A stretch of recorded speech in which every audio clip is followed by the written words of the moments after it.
playoff basketball, I'm looking at matchups. I see the Knicks being one of the only teams that become a hurdle for the Pistons. I know that the Pistons are playing well. I'm encouraged by it. I've seen Cade Cunningham develop. I've seen him grow.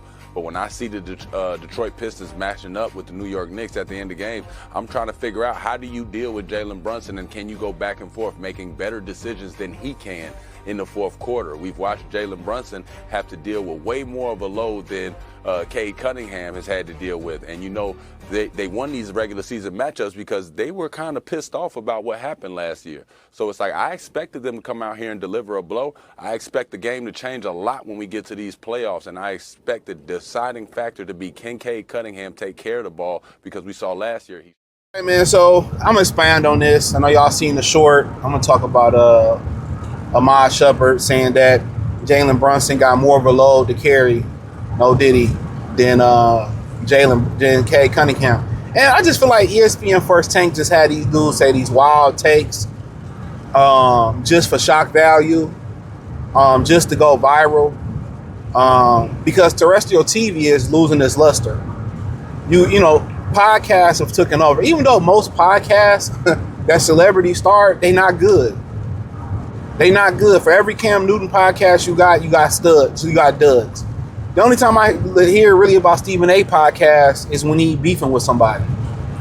You got to understand, a lot of us who've been in this this YouTube or internet social media space, who've been in it for a long time, we already been through the phases where, you know, people beef to get views, and we know the algorithm pushes negativity.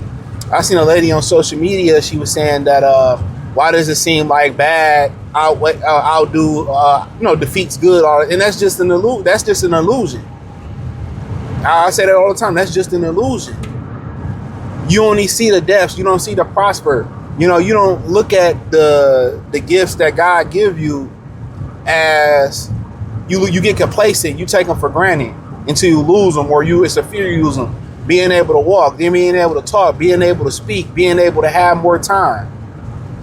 Even having that loving pet next to you, even having a loving husband, a loving wife, a loving children. That's something that some people have never experienced. You know what I mean? So people always just look at the bag. I mean, you can look through the comment section, and our brains are programmed, to see the one bad comment out of 1,000 good comments. You notice the one bad one. Sometimes we got to reprogram our brain. Good wins way more than bad. It's mortifying to people when bad wins. It becomes mortifying. But they just say stuff like that. That's an old tool for us that been on the internet a long time. We know what it is. We know we didn't help people, willing to be an open book for a lot of people to to collab with and get them information, and they get what they want from you, and they start beefing and talking shit. Or you just mind your business doing your thing, and they numbers get low, or they get bored because they ain't got nothing going on in life because they're a buster and they want to start beef with you. Like, we already have been through those phases, you feel me? But I don't even got my windshield wipers on right now, and it's raining. That Rain X is a dog. I love Rain X being on. Even when I rent cars to go out of town, I put that Rain X on the windshield. Man, it's lovely. And they ain't paying me neither. They should be paying me, but they ain't paying me. But yeah, man, we all know it's not true. Karl-Anthony Towns is like a top 5 talent in the NBA. I think we all know that. Karl-Anthony Towns is a top 5 talent. When you're talking about defensively, what he can do, offensively, shoot, post, he might not have the toughness. He must not have the grittiness, but he got another like top 5 talent. Like, player for player, who more talented? And I ain't saying he better than Jalen Brunson, but Karl-Anthony Towns is the most talented player on the Knicks. Just talking about flat out talent, he's the most talented player on the Knicks.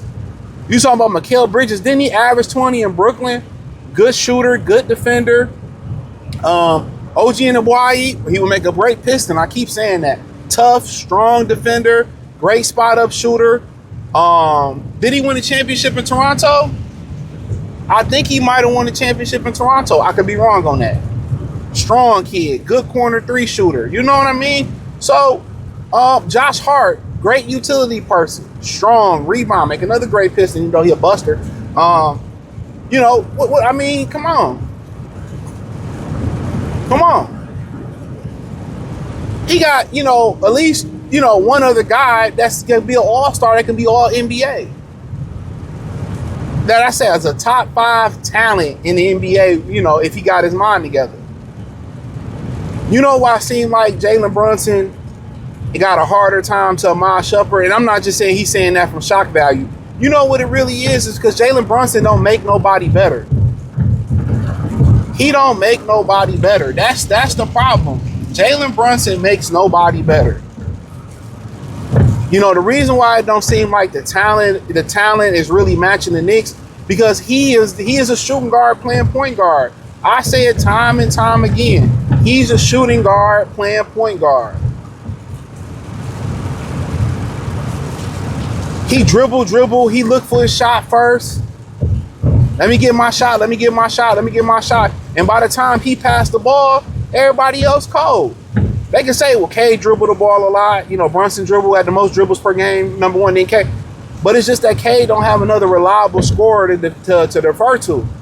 If you gave Cade a guy like Carthy to that same roster, the Knicks will probably be by far single-digit losses, and they'll be by far the best team in the NBA. It's that Jalen Brunson is just a shooting guard playing a point guard. And by the time it's time for his compadres to get in rhythm, they can't get in rhythm with him jacking up all them damn tough contested shots.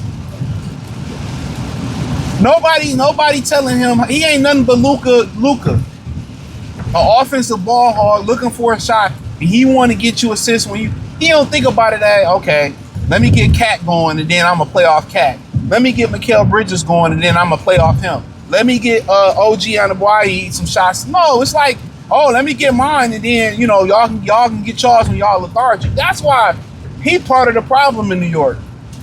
In a way, it seemed like Cade got more to Iman Shumpert is because he utilizes the talents around him. He don't need the ball to be successful. You know, he don't need the ball to be successful. What the hell? He don't need the ball to be successful. Oh, come on. Why would you jump out there and it's raining like that in front of this man's truck? Like, man. He don't need the ball to be successful. He can get that ball up and, you know, he can get that ball up and he can trust somebody else to make the play. And, you know, Iman Shumpert said, well, Cade made some turnover. Yeah, because they was double teaming him. He had nobody else to count on as a sufficient scorer. You know, Beasley was dropping the ball and missing open shots. He didn't show up. Schroeder was the only one that showed up. So hopefully with a year of maturity, with a healthy Isaiah Stewart, with Jalen Duren taking another step, hopefully Karis LeVert or Kevin Huerter are both find a shot. Now you got Dennis Jenkins who's gonna have to play the Dennis Schroeder role. You know, Tobias had a good game or two in the series. You know, so yeah, it seemed that way. When you don't have another scorer that can help you out, and that's what's gonna bite the Pistons in their ass. They need somebody that can step up and that can score. And Duncan Robinson is definitely gonna help with the shooting, but they need somebody else that can put the ball in the hole. So if Jenkins can do what Schroeder did last year, that's great. And Duren can take a step, and you guys beef Stu that can help you defensively and a little bit offensively. But Karis LeVert, Huerter, Duncan Robinson, somebody got to step up. You know? So, but yeah, it seemed that way because Jalen Brunson don't utilize the talents around him. He hurts them. And that's the danger of having a lead guard that's looking to get his shot first and foremost. That's what I be telling y'all. That's the danger. Knowing when to pick up the scoring, knowing when to pick it up, and knowing when to delegate and let your team eat. And that's why Karl Anthony Towns struggling. This motherfucking Brunson taking all these ill-advised shots. How can I find a rhythm? Off the offensive rebound, Brunson is hurting them, bro. He helping, but he hurt. Same thing with Donovan Mitchell. Who do we make better, bro? All you doing is getting everybody out of a rhythm. Evan Mobley can't get better because Donovan Mitchell don't make nobody better. They just look to get their own shot. They don't look to facilitate. They don't look to play off the ball and let people eat. That's one thing that you respect about a guy like Chris Paul, Steve Nash, Chauncey Billups, John Stockton, Magic Johnson. They understood, hey, let me get Malone in rhythm. Let me get Amari in rhythm. Let me get Rip in rhythm. You know what I'm saying? Let me get the guys going. And then when I need to step in and get a bucket, I can turn it on. I can find my rhythm whenever. I can turn it on. That's it. So, but yeah, that's why I see him that way. It's because Jalen Brunson don't utilize his team the way he should. He until he figure out how to be a better playmaker, the Knicks ain't gonna win shit. Or until somebody come in and get them a ball movement offense like Detroit, like Denver, like Minnesota, where that ball don't stick in one person's hand and they moving and they flexing and they cutting, and it's a real system, the Knicks not gonna win, bro. And that's why Karl Anthony Towns, that's why he's struggling. That's why brother Towns on the struggle bus. You got a two guard who just looking to get a bucket. He don't give a fuck about you getting you in rhythm, and then when he miss some shots or he go to the bench or he double team, now he wants you to get a bucket and it's 2 minutes into the second quarter. Man, eat a dick. Hit the link in the description. Say find me everywhere. It's the link tree. You can find me on X, Facebook, Kick, Twitch, Instagram, the whole nine. Appreciate the love and support. Check out the Detroit Pistons Talk playlist. Shout out to the Knicks fans, respectfully. Trash.